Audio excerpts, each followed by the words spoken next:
Lalu seberapa efektif menggunakan pesohor sebagai komunikator pertahanan kepada masyarakat umum? Apa konsekuensinya bagi informasi publik soal pertahanan yang akan disampaikan? Dan untuk menganalisanya sudah bersama kami dari luar studio, analis pertahanan dan keamanan Ngasiman Joyo Negoro. Selamat malam Pak Ngasiman, apa kabar?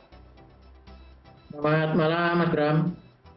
Baik, Pak Ngasiman, langsung saja. Jadi apa atau seberapa urgent sebetulnya menggunakan pesohor sebagai komunikator pertahanan? Seberapa itu akan bisa menyampaikan pesan dengan mudah kepada masyarakat luas begitu, Pak? Terima kasih, Mas. Pertama, saya kira saya tidak komentar soal persennya ya, tapi pertama adalah soal regulasi. Jadi ketika Menteri dan juga tidak hanya Menteri Pertahanan ya, mengangkat pembantu di dalam hal ini staf khusus, sudah melalui regulasi yang sudah ditetapkan, itu Perpres nomor 140 tahun 2024. Jadi setiap menteri dan koordinator menteri boleh mengangkat staf khusus maksimal 5 orang dan juga asisten atau tenaga ahli. Itu secara regulasi tidak ada aturan yang disalahi. Yang pertama.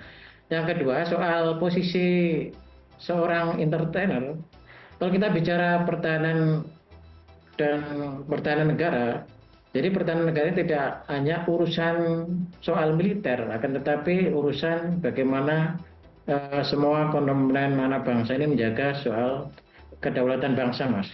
Jadi saya kira siapapun warga negara, baik itu seorang entertainer, seorang selebritas, ya, semua warga negara yang juga, apalagi Mas Deddy Corbuzier ini kan sudah 5 tahun ya dipercaya Kementerian Pertahanan sebagai duta bela negara. Saya kira pemahaman soal pertahanan juga tidak kita ragukan. Nah, pertama itu, Mas. Oke, Pak Ngasiman, jadi sebetulnya untuk masyarakat umum akan lebih mudah menerima pesan atau kemudian visi pertahanan yang diinginkan Presiden Prabowo Subianto itu melalui memang pesohor yang kemudian punya banyak pengikut seperti itu, atau kemudian sebetulnya orang yang memang bisa merepresentasikan TNI pertahanan itu sendiri begitu, Pak Ngasiman?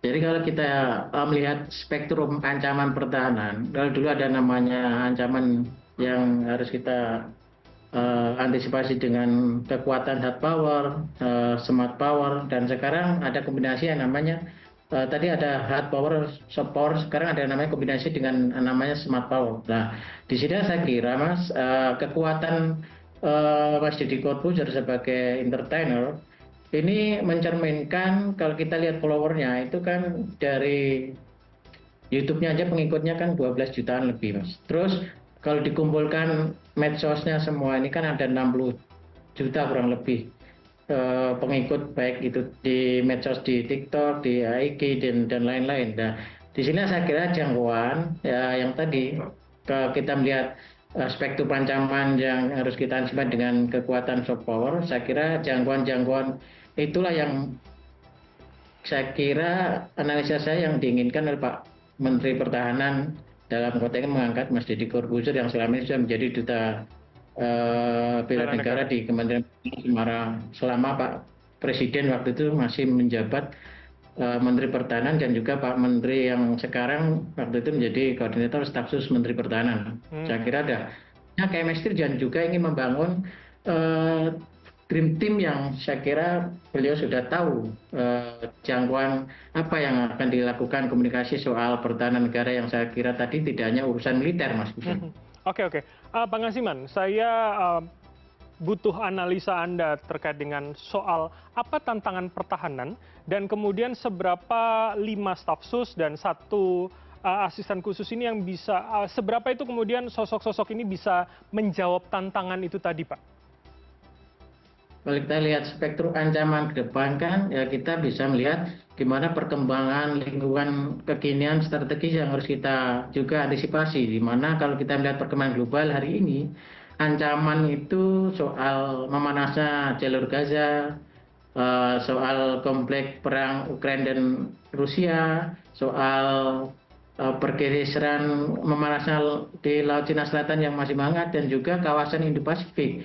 Saya kira dari kelima itu sudah ada bidangnya masing-masing dan soal spektrum ancaman yang kekinian saya kira kita semua tahu Amerika hari ini lagi panas dingin hubungannya dengan Cina soal perdagangan dan saya kira kawasan Indo-Pasifik inilah yang hari ini menjadi kita antisipasi, Mas, untuk melakukan langkah-langkah kemampuan kita berdiplomasi.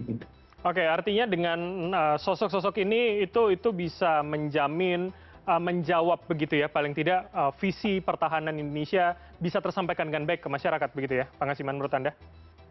Saya yakin Pak Presiden dan juga Pak Menhan sudah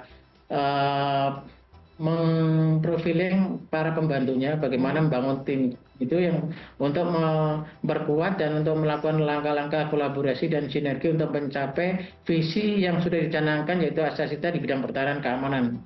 Itu, Mas. Oke, baik. Kita akan lihat seperti apa sepak terjang ke depannya. Terima kasih atas waktu dan juga insight dari Anda, Pak Ngasiman Joyonegoro, analis pertahanan dan keamanan telah bergabung bersama kami. Selamat malam, sehat selalu, Pak.